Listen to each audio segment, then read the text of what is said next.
Por el Grupo Parlamentario Popular, el señor Bernabé tiene la palabra. Muchas gracias, señor presidente. Buenas tardes y sea bienvenido, señor ministro.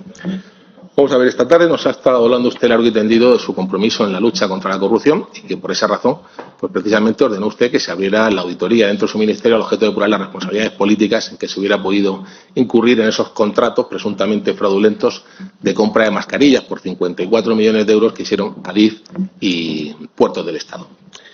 Y yo le pregunto, y nos parece muy loable su interés, ¿cree usted que su compañero Marlaska tendría que hacer exactamente lo mismo con las compras también supuestamente fraudulentas que se hizo en su ministerio por unos cuantos millones de euros de esta trama de las mascarillas?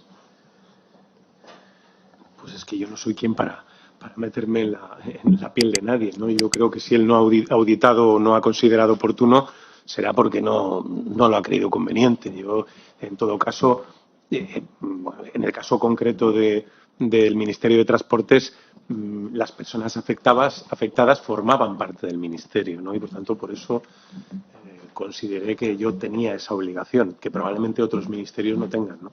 Muy bien, y ahora le digo, y le hablo a otro ministerio, ahora le hablo del Ministerio de Sanidad, en el que las compras sospechosas ascienden a 577, casi 600 millones de euros, y con un procedimiento de contratación que podríamos calificar entre surrealista y kafkiano, en el que luego a la contratación se le quitaban, se le ponía la responsabilidad según interesaba en cuestión de días que se realizaran estas actuaciones. ¿Cree usted que una actuación de esa envergadura y también bajo sospecha debería ser auditada por el Ministerio de Sanidad? Bueno, mire, yo una consideración general sobre este tema que yo creo que compartimos todos y que seguramente se ha dicho en esta sede y se ha dicho en otros lugares, eran unos momentos tremendamente complicados, ¿no? Yo creo que a veces hacemos un ejercicio. La situación general la entendemos. La pregunta es muy concreta. Pero permítame. ¿Cree usted que Sanidad debería auditar? Señor Bernabé, deje que contextualice y si veo que el señor ministro se va por los cerros de Úbeda ya se lo recordaré. Se lo agradezco, presidente. No, decía que eran unos momentos. Sin el contexto, yo creo que es imposible entender esto, ¿no? Yo creo que en ese momento, yo hablo por mí, yo estaba al frente de una administración, estábamos desesperados y teníamos una capacidad muy pequeña, en el caso de los ayuntamientos, de conseguir mascarillas, ¿no? En el caso del ministerio, por el que usted me pregunta, de Sanidad, es evidente que contaba con más medios que otras administraciones, pero también tenía una responsabilidad en la contratación de mascarillas muy superior. El personal al que tenía que surtir era muy superior. Por tanto, si quien teníamos que hacer una contratación más pequeña estábamos desesperados y prácticamente dispuestos a lo que fuera con tal de tener unas mascarillas para nuestra administración, para nuestros bomberos, en mi caso, policías municipales, las trabajadoras de ayuda a domicilio, pues imagínese el ministro de Sanidad y las comunidades autónomas que tenían competencias en materia sanitaria para médicos, enfermeras, enfermeros, etcétera, que estaban jugándose la vida con los enfermos de COVID todos los días, ¿no? En ese contexto hay que entender las cosas. Yo, hasta donde sé, más allá de esa sospecha que usted manifiesta, no hay ningún procedimiento que impugne esas compras, ¿no? Como sí lo hay en este caso, ¿no?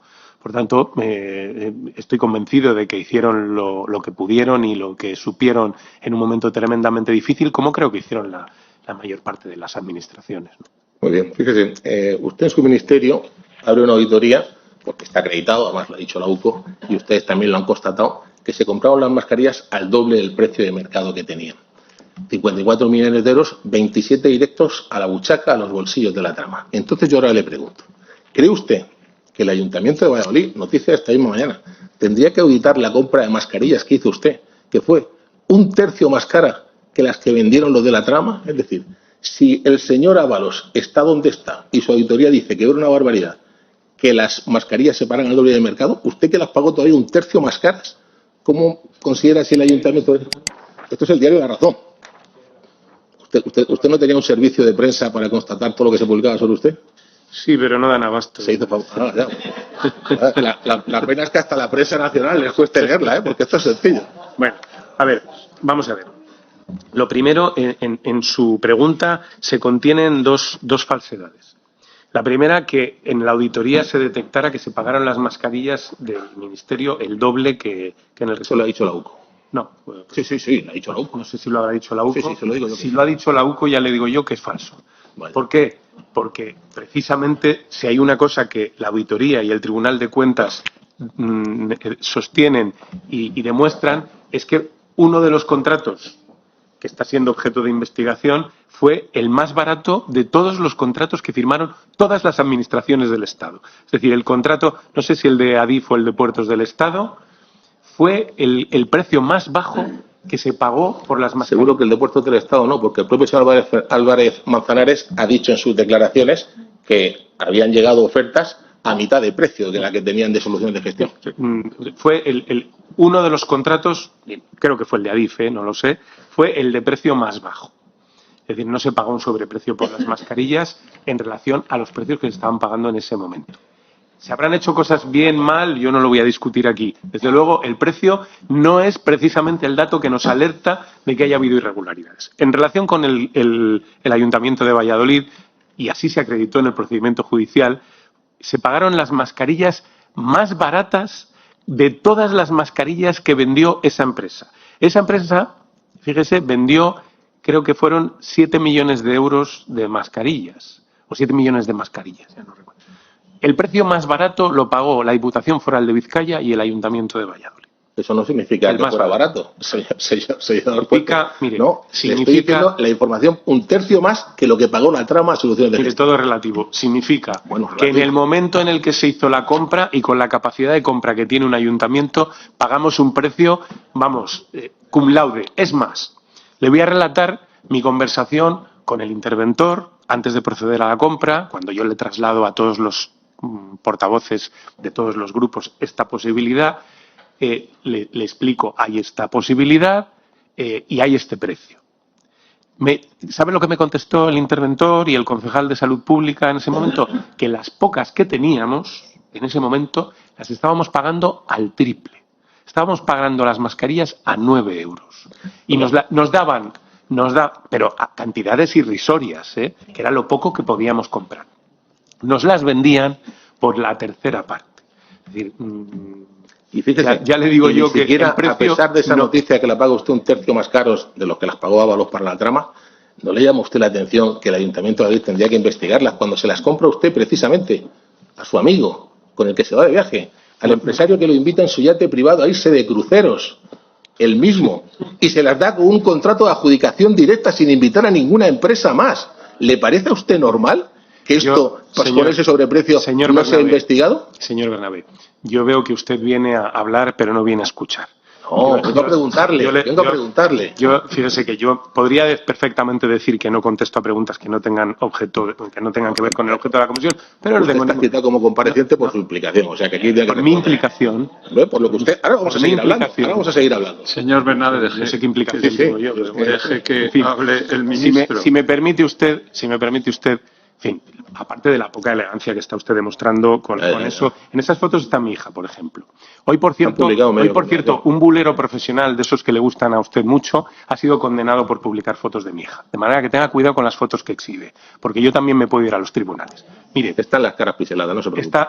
Es muy poco elegante por su parte, pero mire, no es que el ayuntamiento tuviera que investigarlo, es que lo investigó. Yo le invitaría a que usted contactara con el Grupo Político Popular en el Ayuntamiento de Valladolid para que le explicaran lo que sucedió entonces. Lamento que el portavoz de Vox se haya marchado, ¿no? Porque cuando el secretario general del Ayuntamiento inició una investigación sobre estos hechos, aunque todos sabíamos perfectamente lo que había pasado, y llamó a todos los portavoces para decirles, oye, es cierto lo que dice el portavoz de Ciudadanos, que formabais una especie de junta de gobierno en la que tomabais las decisiones, se os informaba de todo y tal. Claro, el concejal de Vox dijo que no se acordaba. Es verdad que ya no está en Vox, ya no. Y cuando acabó la comparecencia, le dijo al secretario general del ayuntamiento, es que si yo digo lo que ha dicho el de Ciudadanos, en mi partido me matan. Esto es lo que pasó en el Ayuntamiento de Valladolid. En el Ayuntamiento de Valladolid se compraron las mascarillas que se pudieron comprar en el momento que se pudieron comprar y a quien se pudo comprar. Todo el mundo intentó aportar. la portavoz del Partido Popular, intentó, el de Vox vino con una propuesta de unas mascarillas de tela, el hombre, que entonces vale, no se consideraba... Es que el tiempo va muy justo, usted ya nos ha Bueno, respondido, que lo mire, hizo todo correctamente. si alguien me tiene que cortar es el presidente de la comisión, no usted. No, esto Por es un tanto, interrogatorio. Usted aquí no marca no, los tiempos. usted no- Perdone, pero no. Y seguimos, porque ahora vamos a hablar ya del ministerio. Sí, usted ya ha dicho que le parece perfecto lo de Valladolid. Perdone usted. Perdone usted. Ahora sigo Seguiremos- yo preguntándole sobre el ministerio. Usted preguntando usted cuando 3 yo haya minutos terminado explicando. de contestar. Señor Puente, Usted, acabe perdone. brevemente y Por así tanto, seguirá zanjamos usted el- preguntando cuando yo acabe de contestar. Lo que le digo es que el procedimiento del Ayuntamiento de Valladolid no solo se auditó internamente, no solo se investigó internamente, sino que se investigó por los tribunales de justicia, con el resultado que antes he comentado. Ahora, si ustedes quieren volver al tema, pues usted sabrá. Yo no tengo ningún inconveniente en dar ningún tipo Muy de bien. explicación, porque no tengo nada que ocultar. Perfecto. Ya nos ha dado usted su versión. Ahora, seguimos hablando de su ministerio. Sobre su auditoría, que a nosotros, ya le he dicho, nos parece bien. Hay gente dentro de su partido, Pardo de Vera, Fresno Castro, Sánchez Fuentefría, que no están tan de acuerdo con eso. Por nosotros nos parece bien, porque hay que tener en cuenta que había miles de muertos por el COVID y hubo unos cuantos sinvergüenzas vinculados de forma directa o indirecta al Partido Socialista que se hicieron millonarios a cuenta del sufrimiento de los españoles. Y ahora yo le pregunto, y nos parece muy esa auditoría, pero ¿qué pasa con el resto de casos de corrupción que se sucedieron en la época de Aulas en su ministerio? ¿Los va a investigar usted también?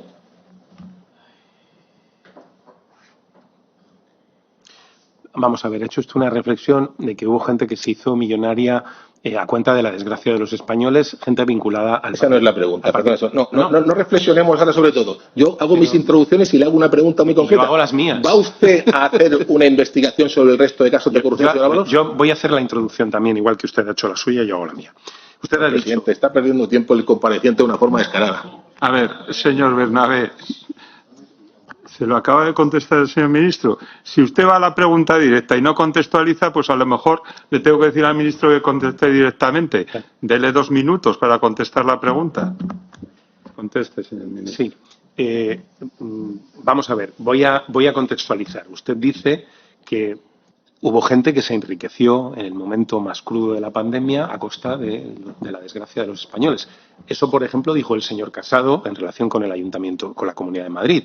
También quiero recordarle algún contrato del Ayuntamiento de Madrid, de algún primo del alcalde, etcétera, que también se enriqueció. En fin, lamentablemente hubo quien se enriqueció a costa de la desgracia de los españoles. Y eso me merece el mismo juicio, sea quien sea de alguien vinculado a mi partido, especialmente, o sea vinculado a otro. Por tanto, comparto la indignación con usted.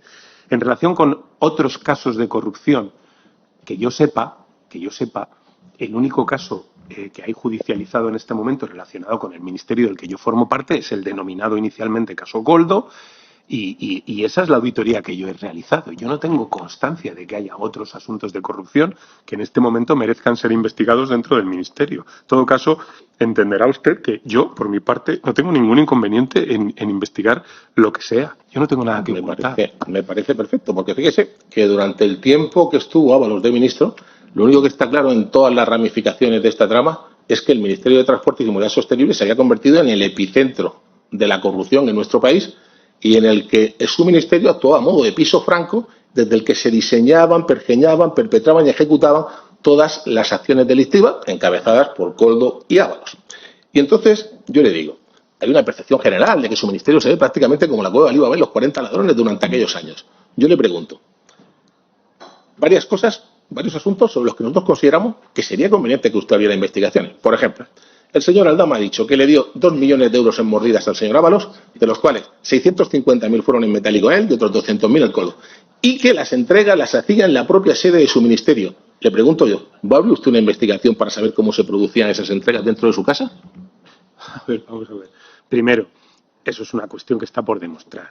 Hemos oído la versión del señor Aldama, creo yo que habrá que escuchar la versión del resto de personas aludidas. Segundo, ¿cree usted realmente que si lo que el señor Aldama dice es cierto y que se produjeron esas entregas de dinero, yo voy a conseguir algo, averiguar algo investigándolo? Me imagino yo que si eso sucedió, lo harían con el suficiente sigilo como para que nadie pueda dar cuenta de ello. Vamos, no se me ocurre otra cosa. No veo que podría yo esclarecer en relación con eso, sinceramente. Vale, pues luego volveremos. ¿Va usted a auditar los contratos laborales de las amigas del señor Ábalos, esas chicas, compañeras de vida, su antecesor, llamada Jessica Rodríguez, Claudia Montes y Andrea de la Torre, a las que por los servicios prestados el señor ministro enchufaba a dedo sin pasar ningún tipo de examen o oposición en empresas públicas dependientes del ministerio?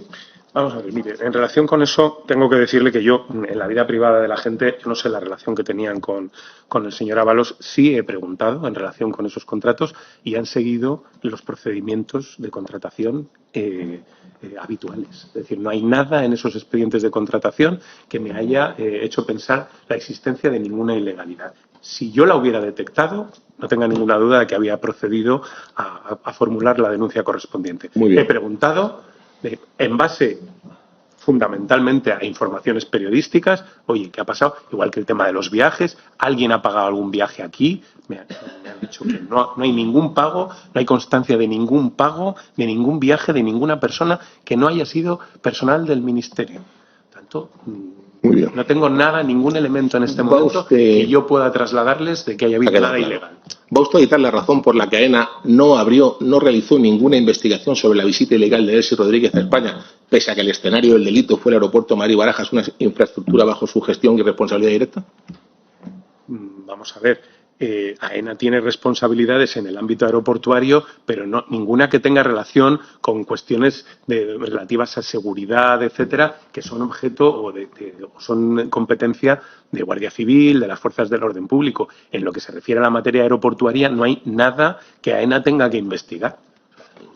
Un avión que llega a España, etcétera, etcétera. No, es que no hay nada que merezca la investigación de AENA. Por otro lado, tengo que decirle que sí que ha habido un inicio al menos de una investigación judicial en relación con este tema y AENA lo que hizo fue poner a disposición del juez todas las pruebas de las que disponía, es decir, las grabaciones del entorno del avión, de lo que hubiera, todo eso se puso a disposición del juez y es todo lo que AENA tiene que... ¿Va usted a auditar la participación tan directa que tuvo su ministerio en el rescate de Air Europa, con una implicación personalísima, intensísima de Ábalos, Coldo, Pedro, Saura, en un rescate que le costó 615 millones de euros a los españoles y sobre el que tantas sospechas de corrupción existen, incluidas las posibles participaciones de Pedro Sánchez y Begoña Gómez? Yo no sé las sospechas de corrupción que habrá sobre el rescate de Air Europa.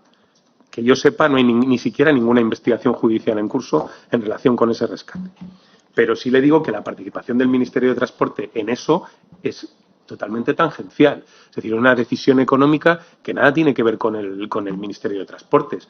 Es una empresa que se rescata y que sobre todo son decisiones que se toman desde el punto de vista económico por el Ministerio de Hacienda y por el Consejo de Ministros. No es una decisión del Ministerio de Transportes. ¿Va usted a auditar los 5 contratos bajo sospecha de amaño de Adif por importe de más de 60 millones de euros actualmente sometidos a investigación judicial y en los que la persona que usted puso al frente de ese organismo público, Ángel Contreras, era el responsable de esas licitaciones que terminaron con esas adjudicaciones? Que yo sepa, no hay ningún contrato de Adif que sea en este momento objeto de investigación.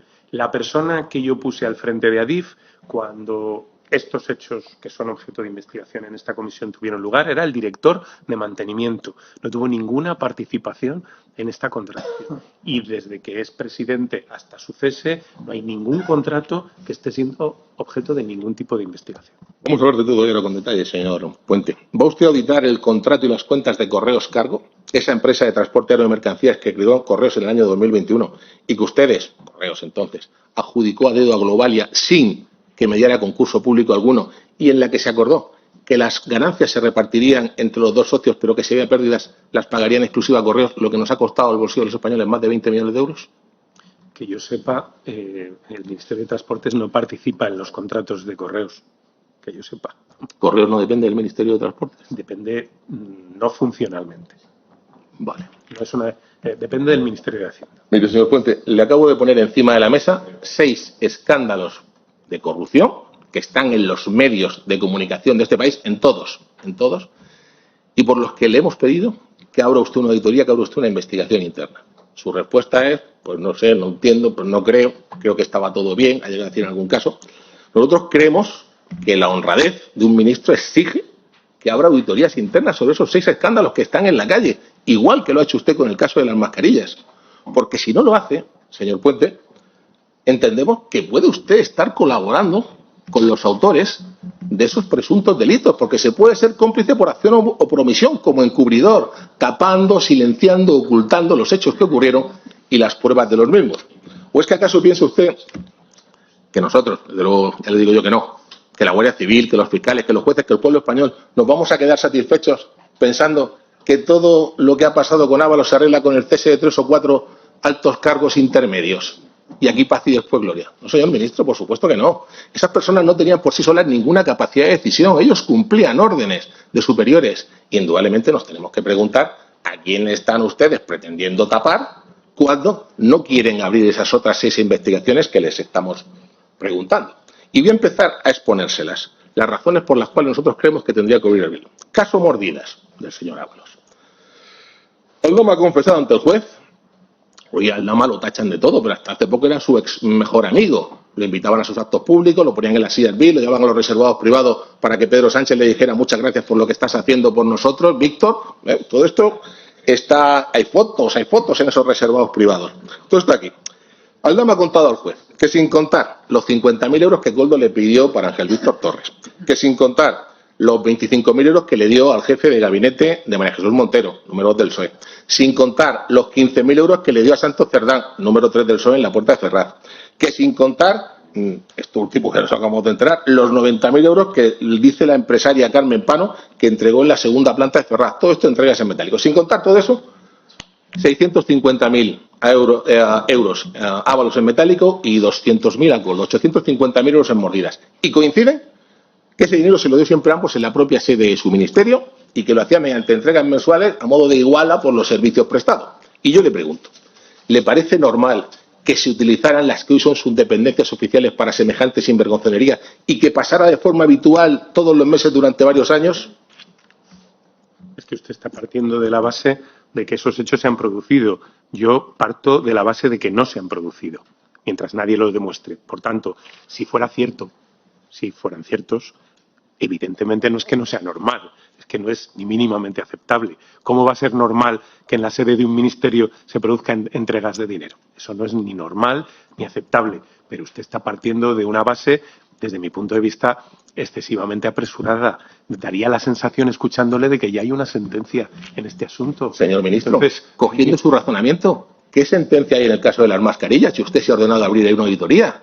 Las mismas informaciones que estamos sabiendo, los mismos informes de la UCO, las mismas averiguaciones. ¿Por qué en ese caso sí y en este no? Señor ¿qué auditoría quiere que abra yo en relación con esas supuestas entregas de dinero en el despacho? Se lo voy a supuestamente. Mire qué fácil lo tiene. Pida usted los libros de registro de la puerta de acceso. Mire, en mi despacho, y creo que en el de ningún ministro, en ningún despacho hay cámaras. En ningún despacho de ningún ministro hay micrófonos. Por tanto, las cosas que suceden dentro de un despacho hoy, o que sucedieron hace 4 años, es imposible que las podamos comprobar. Imposible. Si lo que usted dice es qué registros hay de las visitas, bueno, de entrada, el señor Koldo estaba allí, trabajaba allí. Por tanto, supongo que iba casi todos los días, si no todos.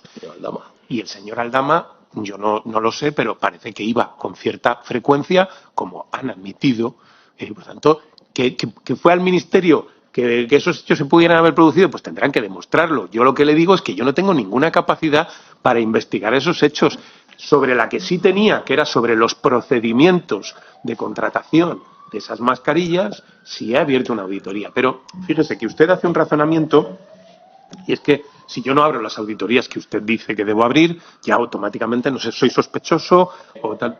Yo le pregunto, oiga, en la historia democrática de este país ha habido ¿cuántos casos de corrupción? ¿Cuántos han tenido una auditoría interna por parte del ministro competente o del siguiente? ¿Cuántos? No digo de su partido, digo en general, en la historia. Entonces, todos los ministros que no han hecho auditorías, porque creo que la mía es la única, fíjese. Pues fíjese. Que la mía creo que es la única. Le estoy diciendo entonces, que hemos aplaudido su auditoría y le estamos preguntando, es que lo de Ábalos fue tremendo. Es que lo de Ábalos le he contado 6 casos que están en la calle, que están siendo investigados por la UCO, que están siendo investigados por la Fiscalía Anticorrupción. Y yo, sinceramente, bien, pues dejemos investigar a la UCO. Yo, directamente, ¿y por qué no lo ha hecho usted con el caso Mascarilla? No me vale razonamiento. Mire usted, yo pediría los libros de registro de la entrada para ver cuándo llegaba el señor Aldama. yo interrogaría a los guardias de seguridad, a los ordenanzas, secretarias que estaban en esa época para ver cuándo venía, dónde se reunían, si había alguien más. Eso es lo que haría un responsable público que se encargara de verdad, que se preocupara por estas cosas, señor Puente. Le hace mucha gracia. Sí, hombre, claro. 850.000 euros en metálico. Sí, vamos a ver, en su despacho. Cuando el señor Bárcenas puso, por ejemplo, hizo públicos los libros de contabilidad del Partido Popular, no, hicieron ustedes una auditoría y le llamaron a declarar y llamaron al portero para que dijera quién entraba con las bolsas de dinero. En fin, pues no caigamos, de verdad, señor Bernabé. Mire, yo he hecho una auditoría no buscando responsabilidades personales ni tratando de establecer consecuencias penales, sino sobre todo tratando de esclarecer procedimientos, que es lo que yo podía hacer, y se lo he encomendado a los funcionarios que legalmente tienen esa función. ¿Usted cree que si yo llamo al portero del ministerio, o a un guardia civil que está en la puerta, o a un policía, y le pregunto por cuestiones que son objeto de una investigación judicial o son susceptibles de serlo, ¿tiene alguna obligación de contestarme? Dirá, oiga, ¿quién es usted?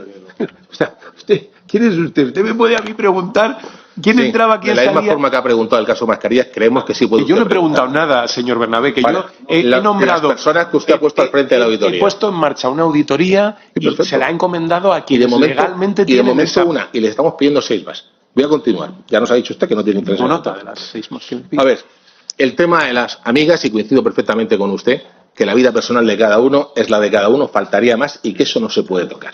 El problema es cuando se utiliza la posición de uno para trascender de lo privado, es cuando ya surgen los problemas.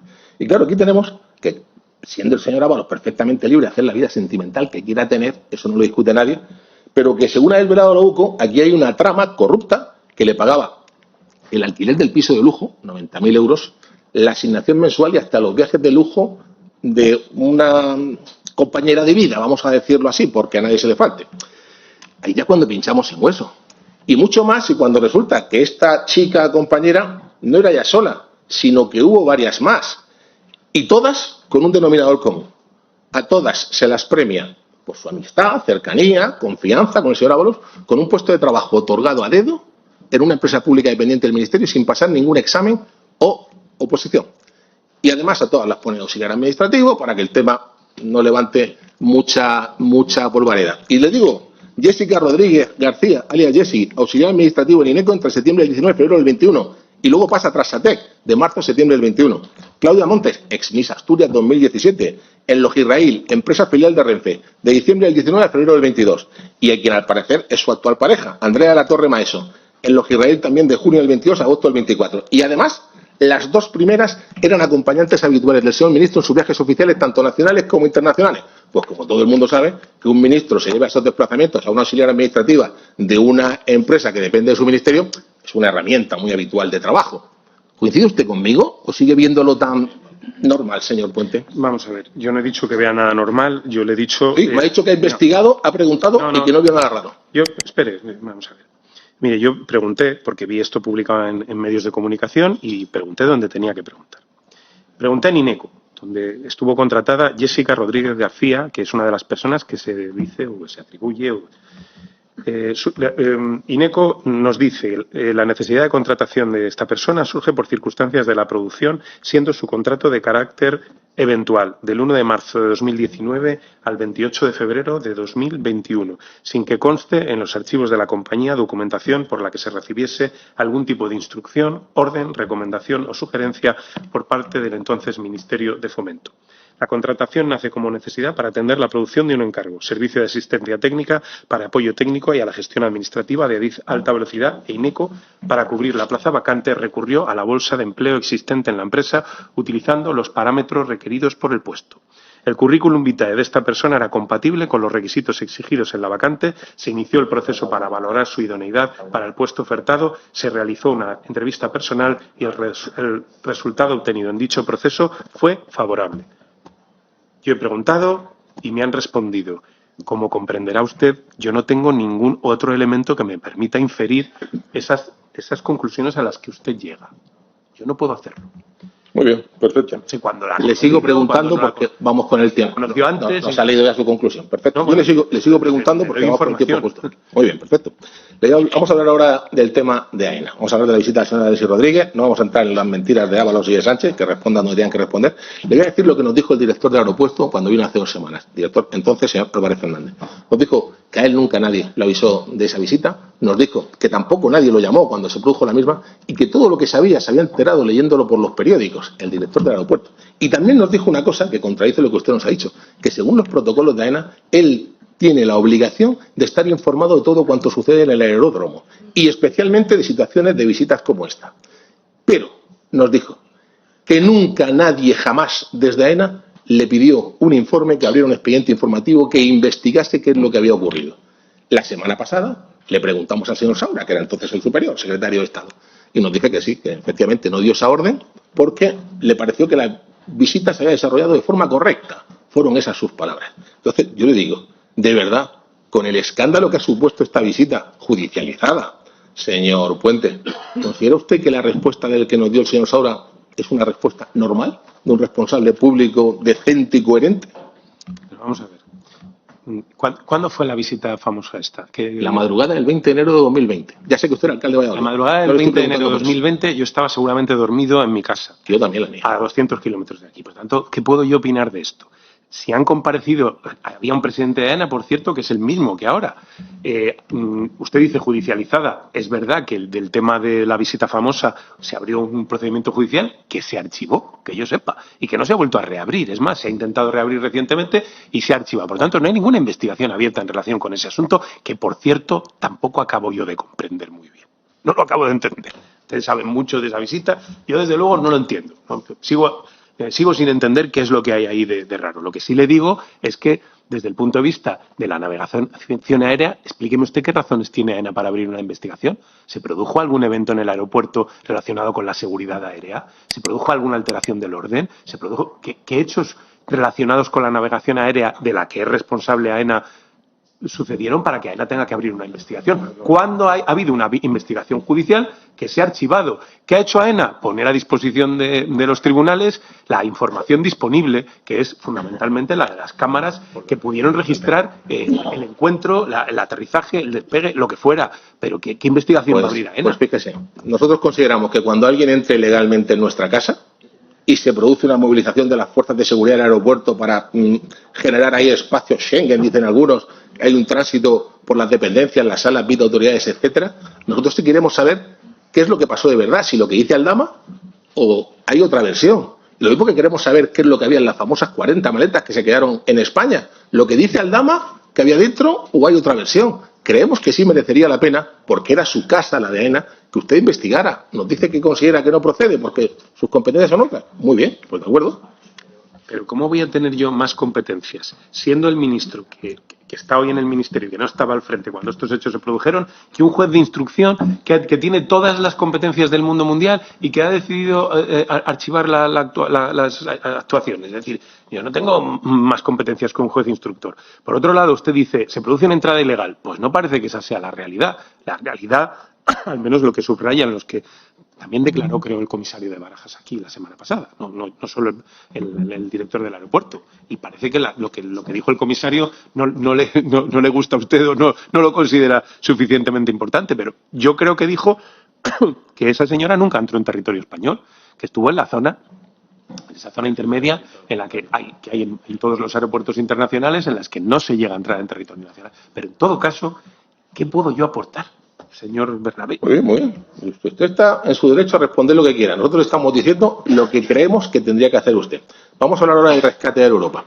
No le voy a preguntar por las conversaciones que ya todos sabemos, usted y yo no estábamos allí, pero sí sobre las circunstancias y condiciones en que se dio ese rescate, para nuestros juicios son muy interesantes. Fíjese, nos llama mucho la atención. Uno, que el rescate se iniciara por un aval de una entidad pública, como es el ICO, por 140 millones de euros, y que se resolviera 6 meses después por los préstamos de otra entidad pública diferente, como es la SEPI, por importe de 475 millones de euros, mediando, como hemos visto en las conversaciones, múltiples disputas, enfados, etcétera. Segundo, que se articulase mediante 2 operaciones de préstamo distintas, los 475 millones, cuando lo normal es que se hubiese hecho una única operación Habida cuenta que era una única petición. Tal vez para quedar por debajo de los límites de control establecidos por la Comisión Europea. Otra pregunta que nos queda ahí. Y nos llama mucho la atención que se incumpliera de forma tajante dos de los requisitos que establecía el Fondo de Rescate para acceder a esas ayudas. Uno, que se tenía que dar a sociedades productivas, y aquí, sin embargo, se da una de tipo financiero, Air Europa Holding SLU, constituida un año antes del rescate, 2019, y que al final de ese ejercicio no tenía ni un trabajador ni había facturado un euro. Y la segunda, que las ayudas tenían que darse a empresas que estuvieran al corriente de sus obligaciones fiscales a 31 de diciembre de 2019.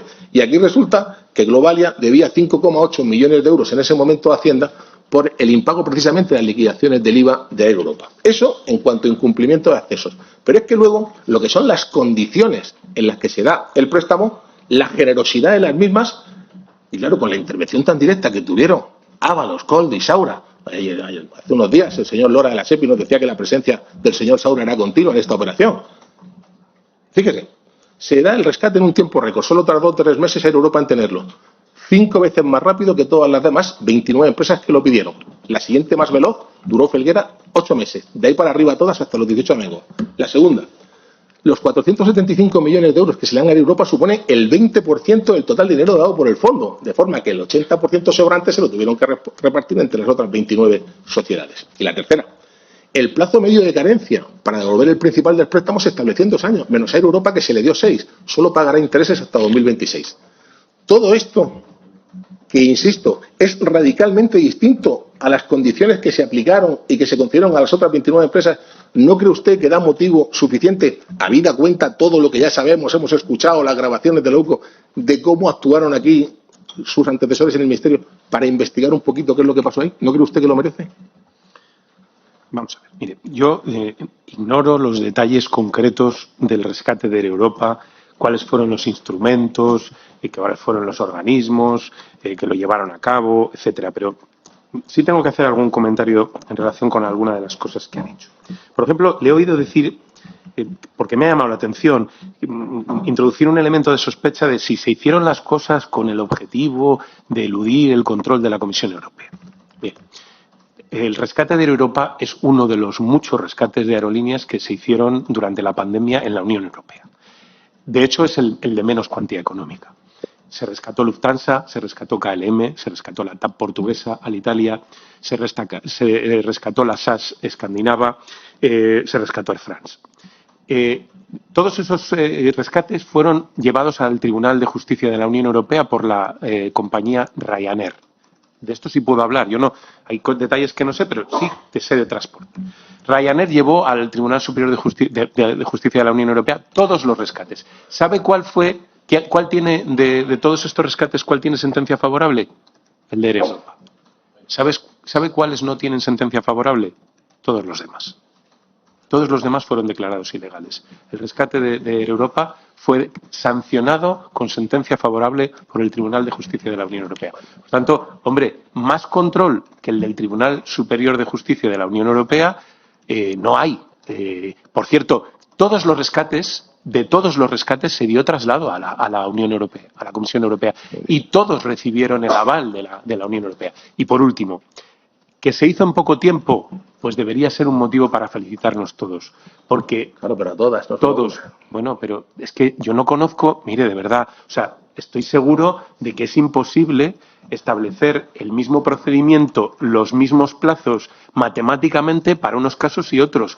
Unos habrán llevado un tiempo, otros, yo qué sé, la documentación que se les requirió, habrá otras empresas a las que se les requirió documentación y a lo mejor tardaron más en aportar, lo que sea. Lo que sí digo es que si se tardó 3 meses y eso es poco, debe verse como un éxito, porque se salvó la compañía y se salvó los miles de empleos que dependían de esa compañía. Inferir ilegalidades porque se actuara con prontitud o con celeridad es, permítame, pues una liberalidad que usted hace, pero que no tiene por qué tener sentido. Ahora le pregunto, si todo se hizo tan bien, como usted está diciendo, ¿por qué la absoluta opacidad y falta de transparencia en este asunto? Señor Fuente, llevamos 45 meses, el último año dependiendo directamente de usted, pidiendo acceso al expediente y nos lo están denegando por activa y por pasiva. Sí, el último año depende de usted este asunto. Y lo único que sabe usted, ¿cuál es la única respuesta que hemos tenido nosotros y el Consejo de la Transparencia?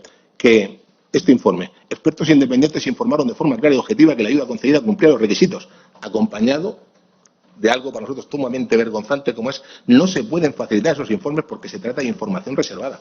Sobre 615 millones de euros de dinero público entregado a una empresa privada, ¿no podemos tener acceso, no podemos conocer lo que pasó cuando según usted era todo tan inmaculado? Pero, ¿quién ha dado esa contestación?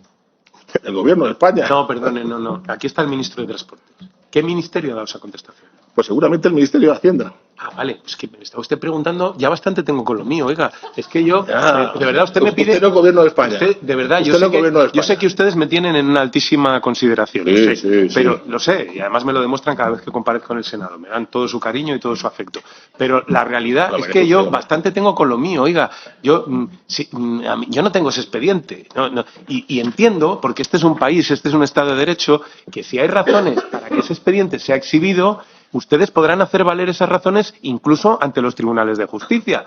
Y si no lo han hecho, pues están tardando. ¿Qué quiere que le diga? Yo lo que le digo es que si se le ha denegado esa información, se habrá hecho con amparo en la legalidad. Y le reitero, mayor control que el del Tribunal de Justicia de la Unión Europea no se me ocurre. No se me ocurre. O sea, fíjese que Ryanair, que no fue una empresa rescatada, y entiendo que por eso acudió al Tribunal de Justicia de la Unión Europea, porque dijo, aquí a algunos se les ha rescatado, nosotros hemos tirado con nuestros recursos. Me imagino que habrá peleado eso porque estaba peleando con su competencia. Y el Tribunal de Justicia de la Unión Europea ha dicho que el rescate de Air Europa era prístino y inmaculado. No sé, ¿qué más se puede pedir? Pasamos al siguiente caso, señor Puente, el de los contratos sospechosos de amaño en Adif. Usted manifestó Perdón, ¿los contratos? Contratos sospechosos de amaño en Adif. ¿Cuáles son esos contratos? Se lo voy a decir ahora mismo. Vale. Usted, cuando cesó al señor Contreras, dijo que lo hacía por el caos ferroviario, etcétera, etcétera.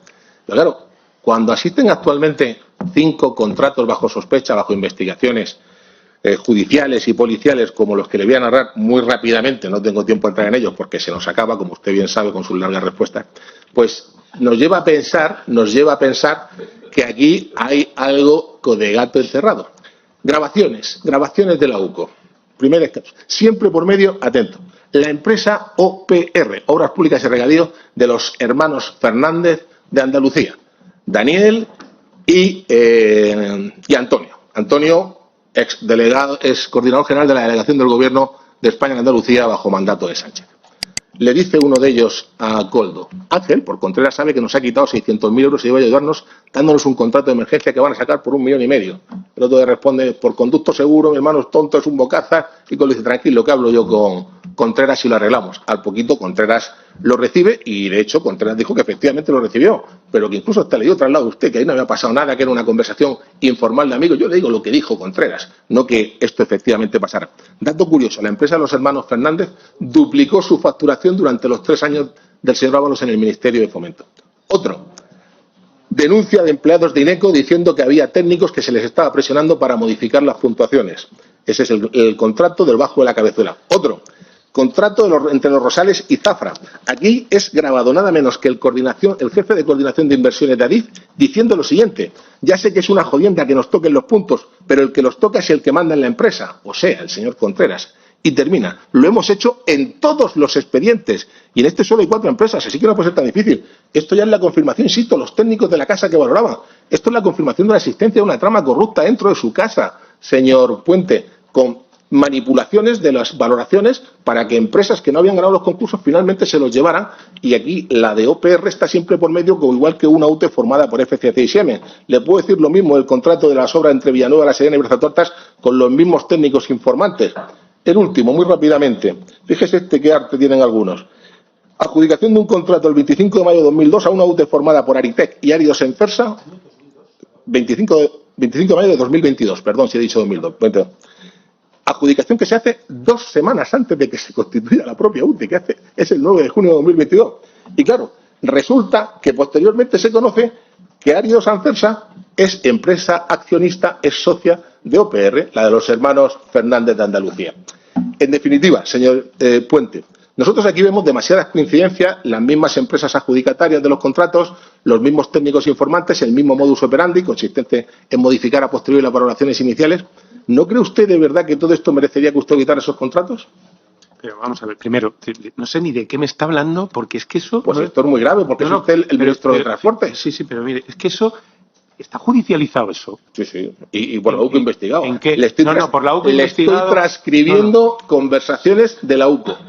Bueno, a algunos les hace risa. Sí. A algunos les va a hacer menos como otro ministro. A mí, fíjese, no me hace ninguna risa nada usted no relacionado con nada que tenga que ver con contratación pública, porque, mire, he dejado claro cuál es mi conducta y cómo me dirijo yo en la administración pública. Pero me mezcla usted una serie de cosas. Me habla usted, mayo del 2022. Ángel Contreras era director de mantenimiento entonces. ¿Qué tiene que ver con esto? O sea, pregunto. Segundo, si Ángel Contreras tiene que ver con esto, ¿por qué no está investigado Ángel Contreras? Porque es que yo a Ángel Contreras le he cesado por cosas que no tienen nada que ver con los contratos de Adif, ni tampoco con el caos ferroviario. Es que usted, claro, me cuesta mucho creer lo que usted me dice, y perdóneme, porque dijo usted que cesó a Ángel Contreras por el caos ferroviario. ¿Dónde he dicho yo eso? ¿Dónde? Yo dije que cesé a Ángel Contreras y que nombré otro presidente de Adif porque quería dar un enfoque diferente a la política de Adif, más centrada en el cliente y menos centrada en la infraestructura. Esto, a lo mejor lo pienso, a lo mejor en mi interior, pero yo creo que usted todavía dotes adivinatorias de mi pensamiento, estoy seguro de que no las tiene. Lo que he dicho es que yo cambié al presidente de Adif buscando un enfoque de políticas diferente. No dije que le cesara por el caos ferroviario. Lo que sí le digo con total seguridad es que no he cesado al señor Contreras por ninguna cuestión irregular relacionada con ningún contrato. Esto se lo quiero dejar absolutamente claro. Yo no tengo ni sospechas ni tampoco ninguna noticia de que haya ningún contrato en este momento de Adif que esté siendo sometido a investigación más allá de los de las mascarillas. Ahora, si lo está, pues oiga, trataré de enterarme, trataré de averiguarlo y oiga, lo miraremos y colaboraremos con el juez que esté investigando esto, si es que, o con la UCO, que por cierto ha venido al Ministerio cuando el juez le ha requerido para obtener la documentación que el juez le haya requerido, y le puede decir la UCO que le hemos puesto una alfombra para que tuvieran todas las comodidades. Faltaría, es verdad, tiene usted razón, pero no si está la habitual. Hay quien se dedica a borrar discos duros para que no lleguen las pruebas a la justicia. No es mi caso. Nosotros le enviamos a la UCO todas las facilidades y al juez todas las facilidades. Acabando el tiempo, voy a hacerlo todo de corrido, señor presidente, para que no se queje usted. Voy a hablarle del último caso y le hago mi conclusión final, sabiendo que me va a responder usted lo mismo aquí que en el resto de los demás, porque ya lo avanzó antes y ya luego usted se explaya como quiera. El caso de Correos Cargo, 15 de diciembre de 2021. El señor Juan Antonio Serrano, íntimo amigo de Sánchez y ex jefe de gabinete suyo, firma un contrato con la mercantil Evelo, de la que era copropietaria global y a través de Avorix, para, con Iberojet, montar una línea de transporte internacional aéreo de mercancías Iberoamérica, Europa, Asia. En ese contrato se dice lo siguiente. Pasa lo siguiente, no sale a concurso público, se adjudica a dedo, como usted las mascarillas de Valladolid. Segundo, las posibles ganancias se acordó que se repartirían entre ambas entidades en un porcentaje variable, pero si había pérdidas las asumía íntegramente Correos. Y tercero, eso se hace además en un escenario que le voy a contar a usted, de unas pérdidas terribles de Correos que ya todos conocemos. Y aquí nuevamente nos encontramos con que, esto parece que no sé si depende mucho de usted, antes ha dicho que sí y que no, que aunque no se nos da acceso al expediente, lo estamos pidiendo a principios de año. Claro, las preguntas son, ¿por qué los españoles teníamos que pagar esas pérdidas si no se repartían igual que los beneficios? Si hubo algún tipo de informe técnico jurídico económico que avalara que ese contrato se hiciera por adjudicación directa y no por concurso, o cuál fue el resultado económico, digo, por si quiere responderme ahora al final, de esta empresa, porque fuentes internas de Correo hablan que entre 20 y 25 millones de euros. Por lo cual, ahora cuando usted termine, nos gustaría que hablara a este respecto. Ya nos ha dicho antes que no había irregularidades y me va a permitir, porque se me acaba el tiempo, que haga ya también mi conclusión. Vamos a ver.